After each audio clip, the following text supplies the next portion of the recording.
Hi friends, welcome to sky reviews. నేను మీ Sudheer. So latest అప్డేట్స్తో మళ్ళీ మీ ముందుకు వచ్చాను. ఇప్పుడు లేటెస్ట్ అప్డేట్ ఏంటంటే కెప్టెన్సీ కంటెండర్స్గా ఎవరెవరు అయ్యారు, కెప్టెన్ ఎవరయ్యారు, ఫిఫ్త్ కెప్టెన్గా ఎవరయ్యారు హౌస్లో అనేది దాని గురించి మాట్లాడుకుందాం. ఫస్ట్ కెప్టెన్సీ కంటెండర్స్ ఎవరయ్యారు అనే దాని గురించి మాట్లాడుకోవాలంటే అందరూ అనుకున్నట్టు డేంజర్ జోన్లో ఉన్న వాళ్ళు డేంజర్ జోన్లో ఉన్న వాళ్ళందరికీ కెప్టెన్సీ టాస్క్ పెట్టి కెప్టెన్ వాళ్ళల్లో అవుతారని అనుకున్నాం.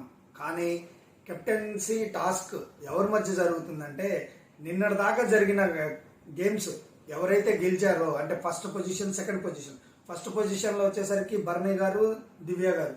సెకండ్ పొజిషన్లో వచ్చేసరికి కళ్యాణ్, తనుజ. ఈ నలుగురితో పాటు ఆల్రెడీ సేఫ్ అయ్యి హౌస్లో ఉన్న కెప్టెన్ రాము అండ్ ఇమ్యూనిటీ పొందిన ఇమాన్యుయల్. వీళ్ళ ఆరుగురికి కెప్టెన్సీ కంటెండర్స్గా ఇచ్చారు అండ్ వీళ్ళ ఆరుగురు మధ్యలోనే కెప్టెన్ అవ్వబోతున్నారు. ఈ ఆరుగురిలో కెప్టెన్ ఎవరు అవ్వబోతున్నారు అనేది మీరు అనుకుంటున్నారు. అండ్ ఎవరు కెప్టెన్ అయితే బాగుందని అనుకుంటున్నారో కామెంట్ చేయండి.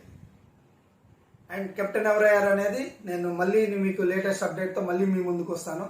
ఈలోపు కామెంట్ చేయండి ఎవరు అవ్వాలనుకుంటున్నారు, ఎవరు మీ ఫేవరెట్ ఉన్నారు ఈ ఆరుగురిలో అనే దాని గురించి. Thank you.